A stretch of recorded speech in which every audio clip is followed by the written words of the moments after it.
Lord High Fixer, that's right. All right. She packed my bags last night, free flight. 0 hour, 9 a.m. And I'm gonna be high as a kite by then.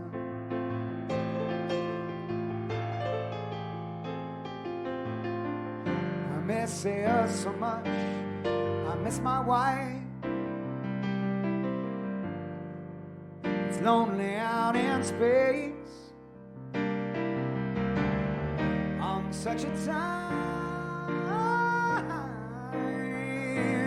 flight.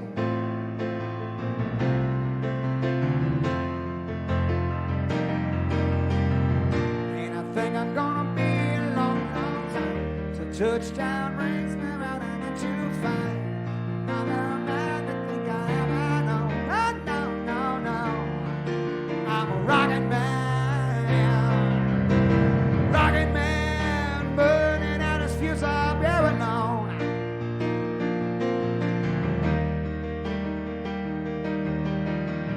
And I think it's gonna be a long, long time till touchdown brings me around again to find another man to think I am at home. Oh, no, I'm a rockin' man,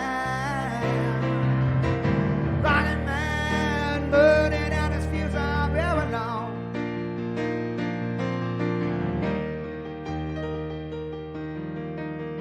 Mars ain't the kind of place to raise your kids. In fact, it's cold as hell. And there's no one there to raise them if you did.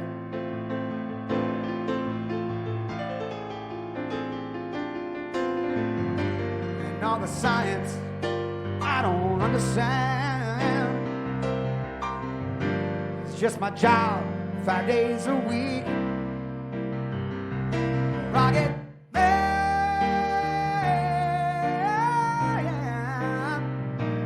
rocket man.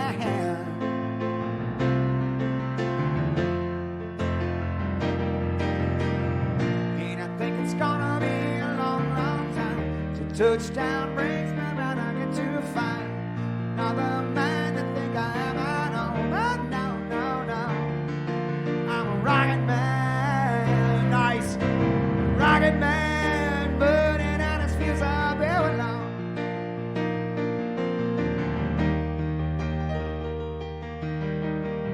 And I think it's gonna be a long, long time till touchdown brings me around again to find another man to think I am at home. But no, I'm a rocket man, burning out his fuse up here alone. This is the way, and I think it's gonna be a long, long time. Oh, no way. Oh, wow. And I think it's gonna be a long, long time. Dude, yes. And I think it's gonna be a long, long time. And I think it's gonna be a long, long time.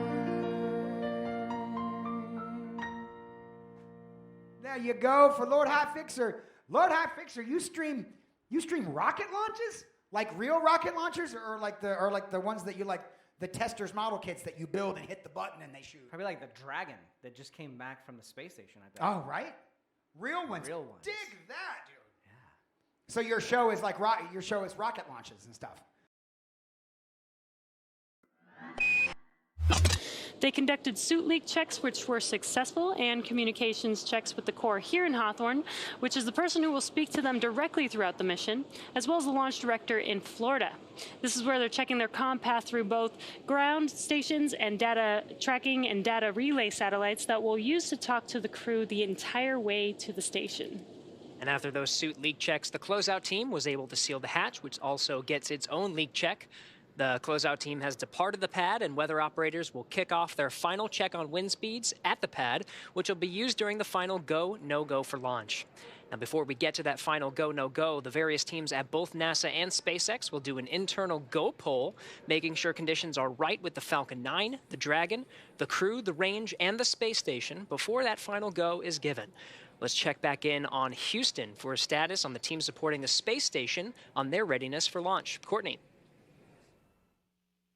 Thanks, Gary. The team here in Mission Control Houston remains go for launch. All systems on board the station that are required to be healthy for this mission are continuing to look good. Before the station team is go for launch, they must verify that key systems on board the station are functioning as expected. This includes life support systems like oxygen generation, carbon dioxide removal, and the water recycling system that allows us to reuse about 90% of the water we send to station. We're also ensuring that the computers that allow us to command the station's major subsystems, essentially the station's nervous system, are functioning normally. We also work with our Russian counterparts to ensure that both methods of controlling the station's attitude are fully functional. This includes the large U.S. gyroscopes and the thrusters found on the Russian segment.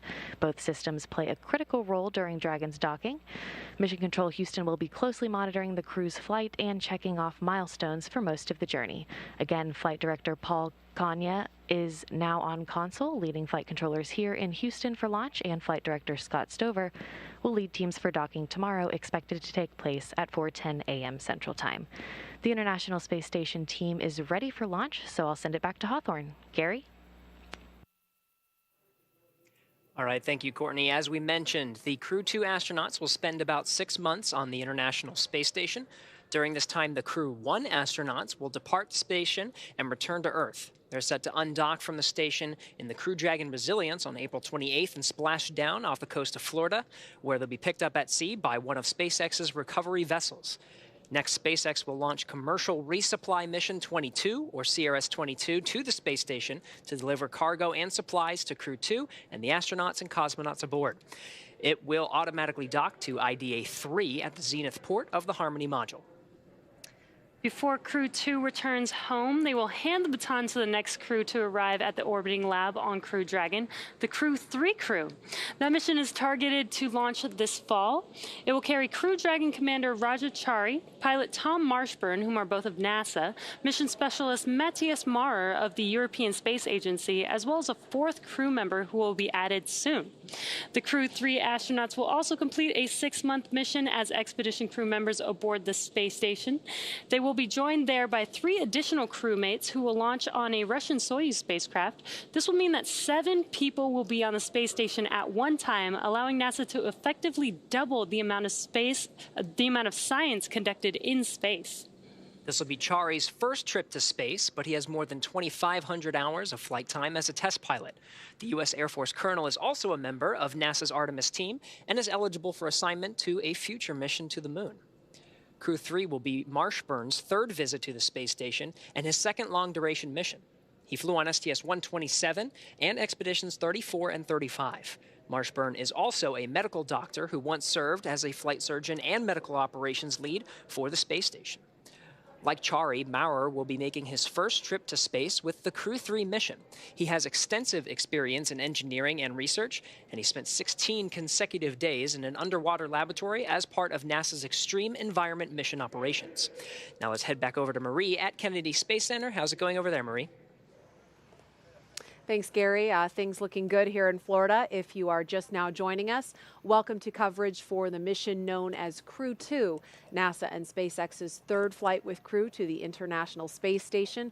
We are at T-minus 1 hour, 9 minutes and counting until liftoff.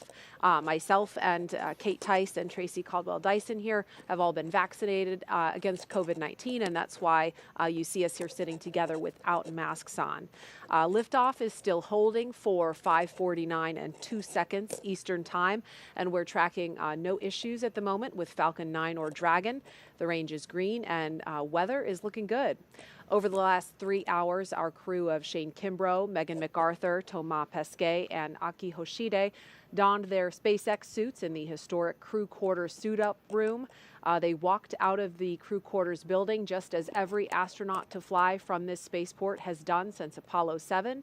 And then they were transported to the pad where they climbed inside the SpaceX Crew Dragon Endeavour, which we are watching live on your screen.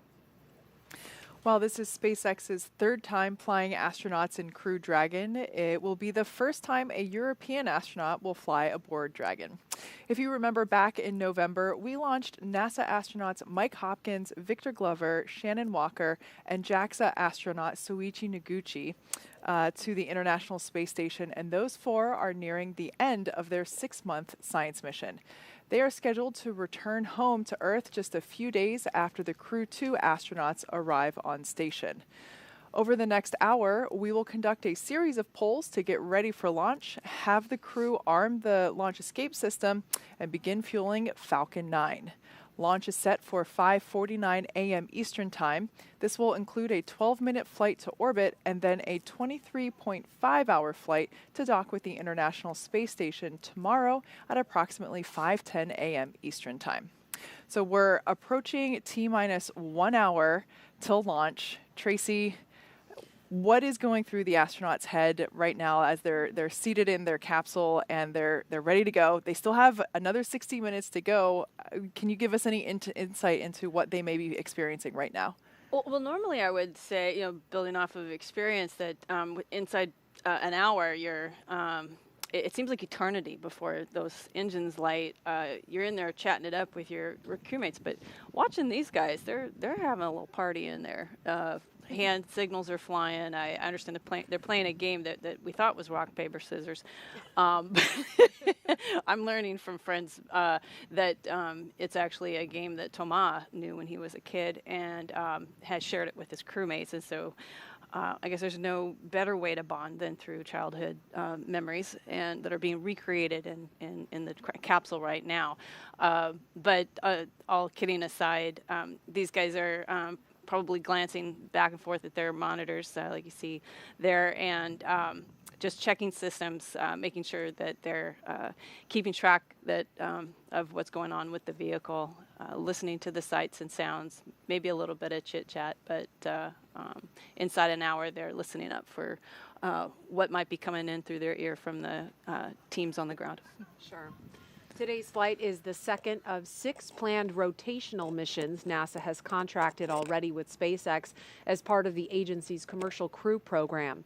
The success of the Demo 2 test flight last year allowed NASA to complete certification for SpaceX to fly astronauts like these regularly to and from the International Space Station, and that paved the way for the Crew 1 launch last fall. Now this next crew is getting ready to lift off in the exact same capsule named Endeavour that Bob Behnken and Doug Hurley first flew in almost 1 year ago. We've been hearing from the crew on board Dragon. Like you can see there, they're currently strapped into their seats, and they've already gone through all of their communication and suit leak checks.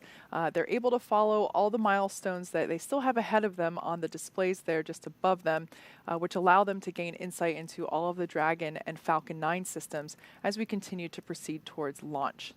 So right now, as we're coming up to the T-minus 1 hour and 5 minute mark, let's check in with Hawthorne for a status on both vehicles. John, what updates do you have for us now?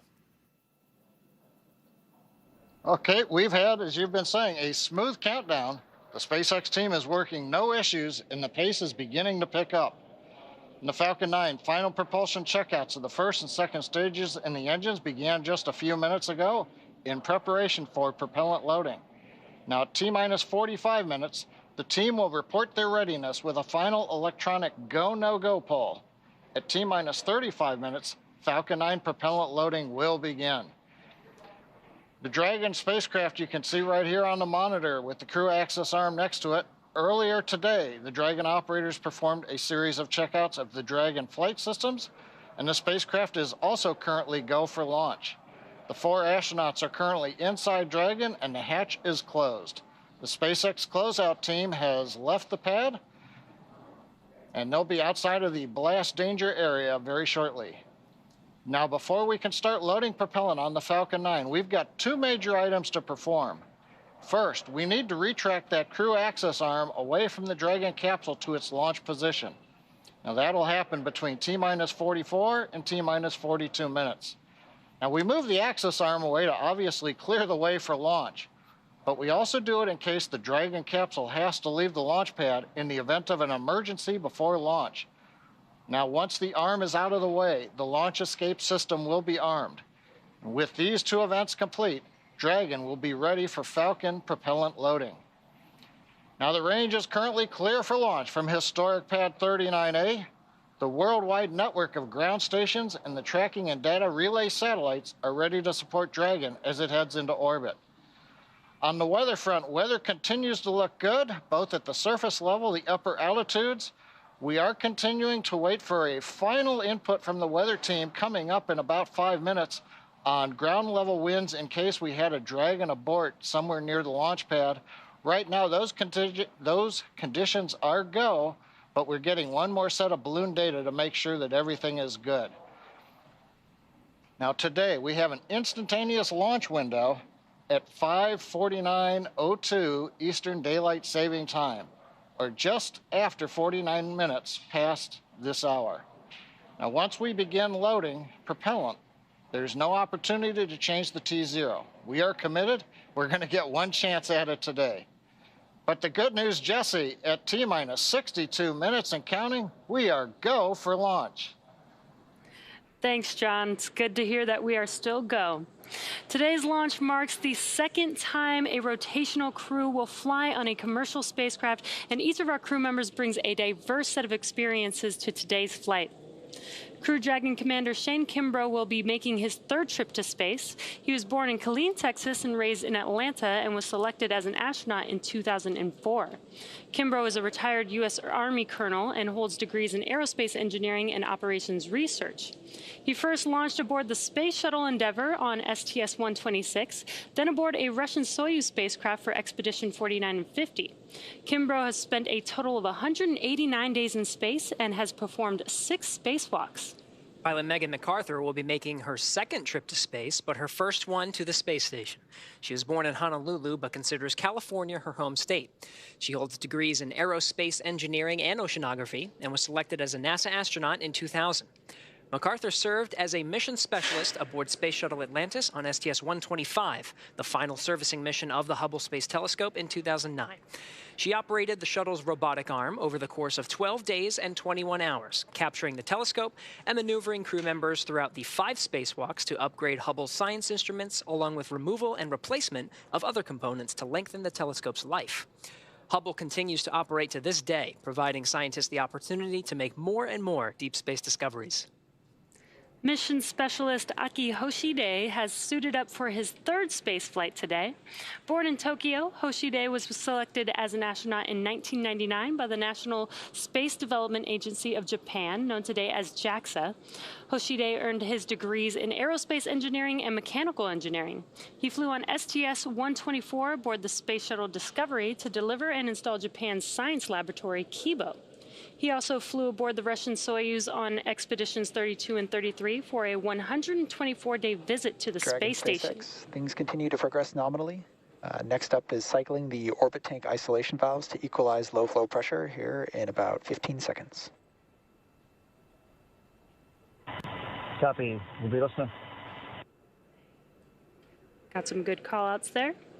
In 2014, he also served as commander of the 18th NASA Extreme Environment Mission Operation, which was an underwater expedition at the National Oceanic and Atmospheric Administration's Aquarius habitat off of Florida's Key Largo coast. Mission specialist Thomas Pesquet will be making his second trip to space. Born in Rouen, France, Pesquet was selected by ESA as an astronaut in 2009. He has a degree in spacecraft design and control and more than 2,300 flight hours as a commercial airline pilot. Pesquet first flew to space on the Soyuz as a flight engineer for Expeditions 50 and 51. In that time, he worked on more than 50 experiments and performed 2 spacewalks to maintain the space station. He's logged 197 days in space. Pesquet will be the first European to fly in Crew Dragon, and it will be the first time a European has launched from America in more than a decade. Each of these 4 crew members will join Expedition 65 once they arrive at the International Space Station, with Aki Hoshide taking over as commander of the station right before Crew 1 departs. All right, we're inside 59 minutes from launch. The day is a continuation of regular crew flights to space station from U.S. soil. This will be the 3rd Crew Dragon flight with crew and its 2nd long-duration mission to the International Space Station. The Dragon astronauts... SpaceX, you are go for Section 6. When ready, report go for launch. Copy, Section 6, and work.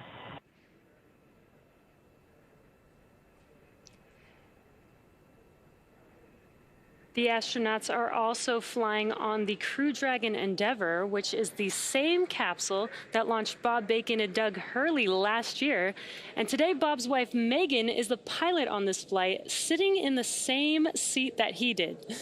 It's been an awesome countdown so far. Weather is still looking good, and the excitement is picking up as we get closer and closer to that T0. That's right, Jesse. We had a great countdown today, starting with suit up just over 3 hours ago.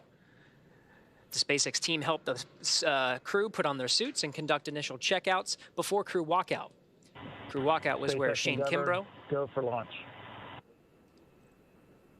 SpaceX copies, go for launch. All right, the crew reporting go for launch real time. This just comes right after crew walkout, where Shane Kimbrough, Megan McArthur, Thomas Pesquet, and Aki Hoshide gave final goodbyes with friends and family gathered outside the operations and checkout building before they began that roughly 20-minute ride out to pad 39A. And though it was early morning before dawn, we did still get some awesome views of those Teslas heading down the NASA Causeway before the crew arrived at the pad. And once they arrived, they all took a brief moment to enjoy the view of the vehicle that they will be taking flight on. And then they headed up the fixed service structure to begin a process known as crew ingress. That is where the astronauts entered the vehicle, and the SpaceX team performed a series of checks to ensure the suits, seats, and vehicle interactions were all functioning properly. About 30 minutes ago, the team closed Dragon's hatch with crew safely inside. So now, in, let's see, less than 57 minutes to go until Dragon starts breathing fire, things will pick up as we get close to the go, no-go pole to arm the launch escape system and begin propellant loading. The crew poll for readiness was completed at T-minus 60 minutes, and we did hear those call-outs. And the Dragon poll for prop load will occur here in just about a minute at T-minus 55 minutes. After that will be T-minus 45 minutes will be the internal mission control Hawthorne poll, and then the launch director's poll for propellant loading. And when we get to about T-minus 40 minutes, the crew access arm will retract, and the crew will get the call to close their visors and arm the launch escape system. Now, this is the automated system in place that can fire the 8 Super Draco thrusters on Dragon to quickly separate the crew from the rocket, either on the pad or during the flight on the ride uphill. And then once we reach about T-minus 35 minutes, propellant loading for the Falcon 9 will begin. Throughout the countdown, we've been getting some pretty incredible views of the astronauts you see there on the right, making their final preparations, as well as some close-up views of the suits. The teams have often described the suits as an extension of the Dragon spacecraft, almost a mini spacecraft inside of a spacecraft. So we're hearing that the SpaceX teams are go for launch, and we'll wait for that call for propellant loading.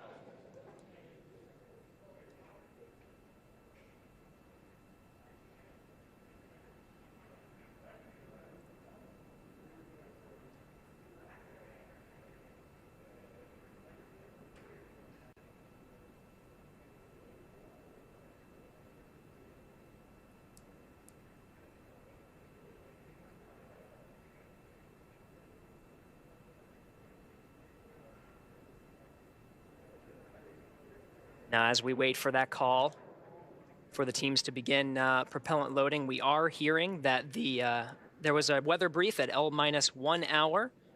We're still looking go for today's launch. Pad escape winds are go. The weather up the ascent corridor is go. Everything tracking as we're inside now, 55 minutes to launch.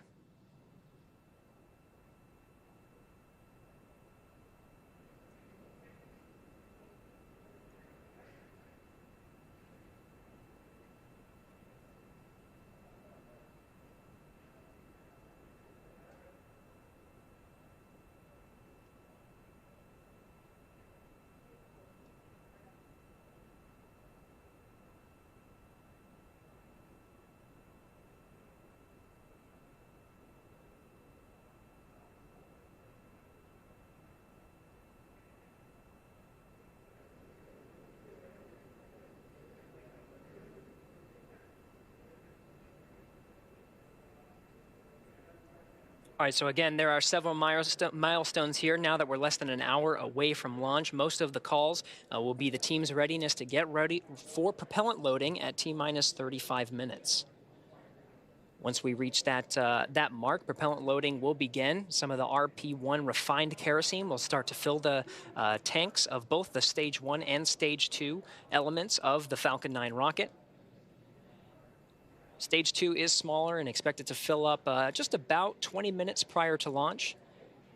But RP1 refined kerosene will continue to load into the rocket, as well as liquid oxygen on both the first and second stages, filling up just about 3 minutes before launch for the first stage and 2 minutes before launch for the second.